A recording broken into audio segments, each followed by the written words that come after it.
Congressman, nice to see you, sir. Great to see you too, Greta.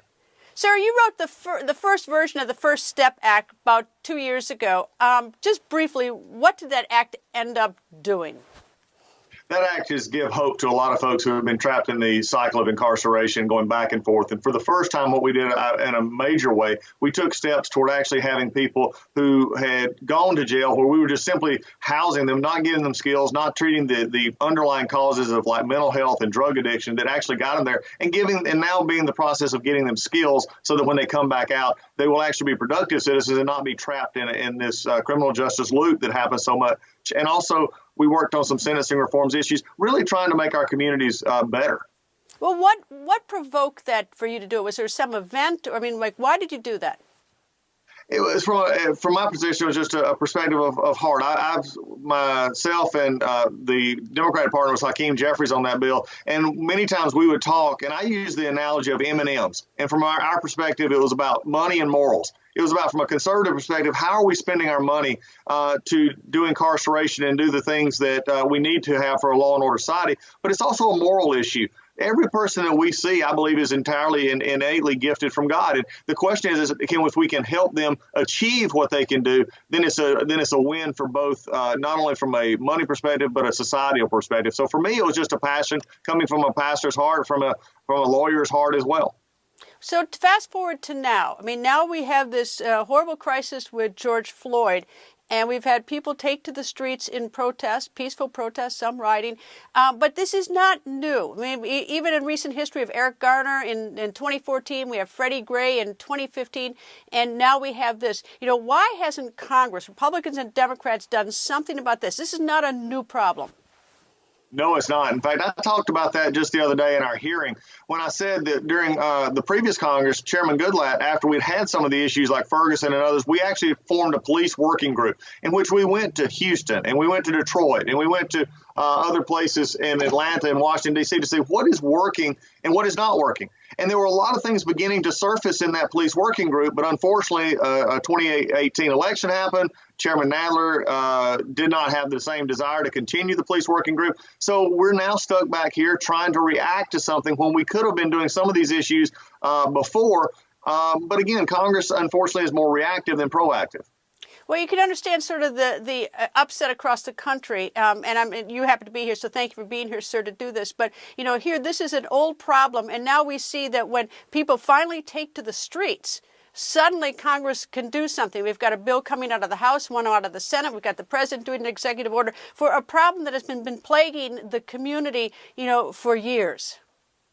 It is. And I think at this point in time, let's just, as much as we can look back, and I can look back and say what could have been, the question is not what could have been, but what can we do? And I think that's going to be the interesting process as we move forward here.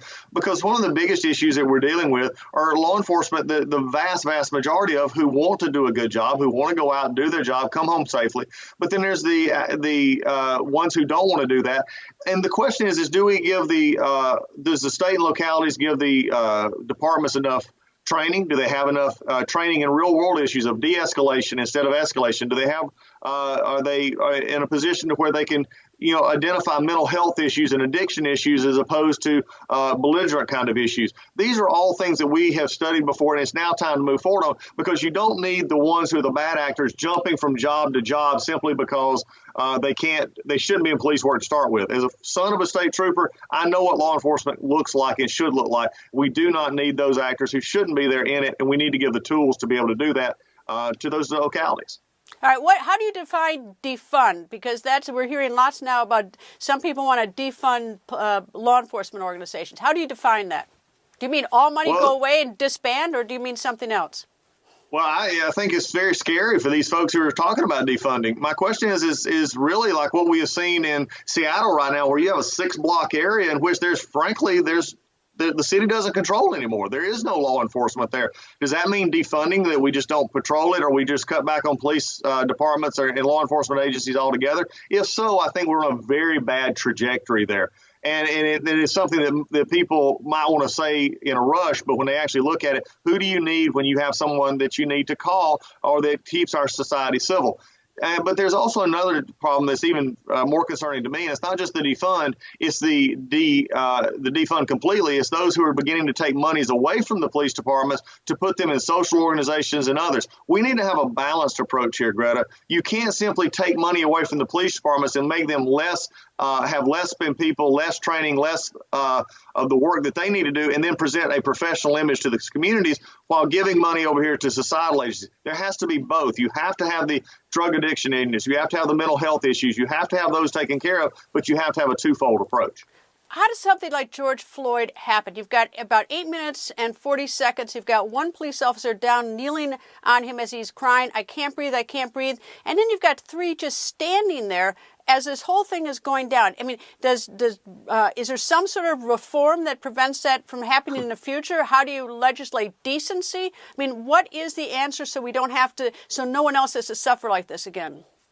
Well, number one, there's never been a way that you can make as many laws as you want, but they've been laws for murder on the books for years, and people still commit murder. The issue is not the laws. The issue is how we interpret those laws and how we put the right fit into the right places. There is a temperament. There is a personality that is good for law enforcement, that knows how to work with people, that knows how to escalate when properly, de-escalate when need to. And what we saw here was a hardening. And it's just very hard to watch that video where there's just a callousness of someone who is already basically subdued in handcuffs, but yet they continue to put a knee to their throat. That's beyond police work. That right there is a criminal act and needs to be done away with. And I'm glad that others are being held accountable too, because we can't just sit by and let things like this happen. And that's it may be a culture, but it's going to come from training. It's going to come from a change of heart more than it'll ever come, frankly, from a change of law. But those are the things that prompt the change of heart and the change of conscience. At the House Judiciary hearing this week, you said this is the time to heal racial divide. Would that include renaming military bases and taking down Confederate monuments? And even George Floyd's uncle in South Dakota wants a police force to take the Confederate flag off one of their emblems. Will that help? Are you supporting that?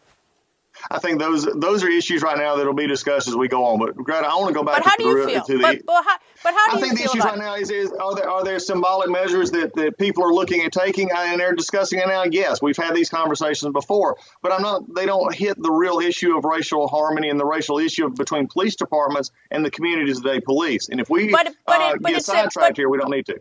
But at the hearing, you said we have to heal this racial divide, which I assume extends farther than the police department. And if the African-American community is saying, please take down these Confederate monuments and please change the names of these bases that have Confederate generals as the names, is that not a start to heal the racial divide?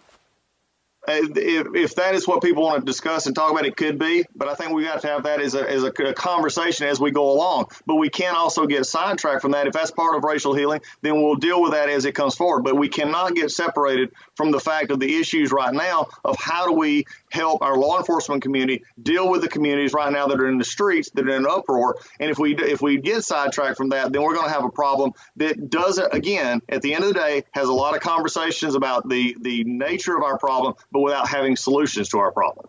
All right, there's obviously a lot of attention on police brutality, but there are also a lot of members of law enforcement across this country do very good work and put their life at risk every single day when they go out to work. What do you say to those good police officers right now who are feeling that that they are not particularly popular in the country? I would say to it, not only talking to those officers, but their families, as being a person who was a member of a family who my father went out every day, is that keep going. There's the vast majority of this country is behind you. The vast majority of people understand that it's a difficult work.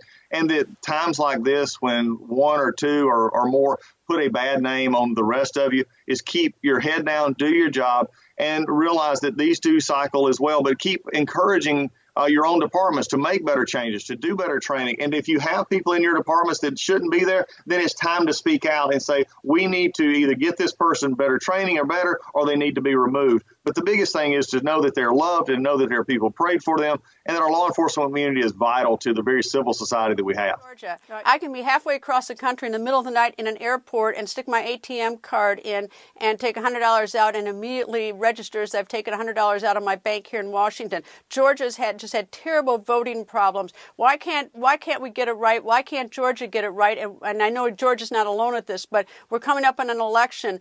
We've got to get this right. What are you going to do as a member of Congress, maybe a U.S. senator? Well, what we've got to do is make sure that everybody who wants to vote can vote. And what we're seeing right now is in most states, counties and localities handle their actual election day activities. And what we need to do right now is find out why certain, especially urban counties and suburban counties in Georgia, had not enough voting machines. They didn't have proper training. They had the machines beforehand, but many times we found out that they hadn't even opened them up and they haven't even, looked to see how they would work on a given day. We also had so I think those are the things that we need to look at, but it's not just a simple voter suppression. The first thing that was actually said down here was, well, this is voter suppression.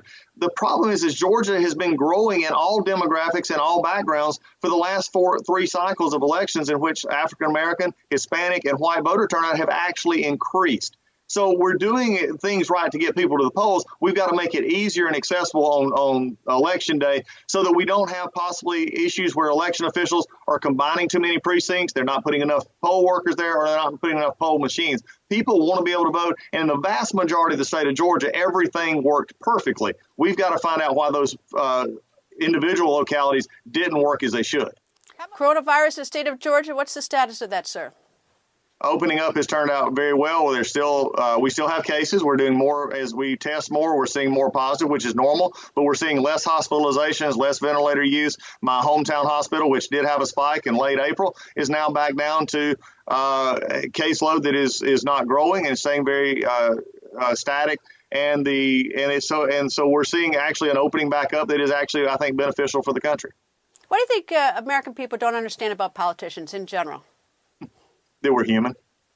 That what? I think they don't understand it is like today we have families. I just celebrated my 32nd wedding anniversary. That we hurt, we feel. We have the same issues that everybody else goes through. I'm a state troopers kid from North Georgia. I just happen to have a big job that I get to represent 700,000 people in. And too many times I think we see too much from a distance and not up close. That we have those same needs. And, we hurt, we grieve. Today I lost a staff member that had been with me for over 8 years. And my heart breaks, and just like theirs does. And so I would hope that as we see this, we fight for what we believe in. We're passionate about our causes. But at the same time, we're just like they are. We go to the grocery store, we get up and go to church. We do the same things that they do. Sir, thank you very much. And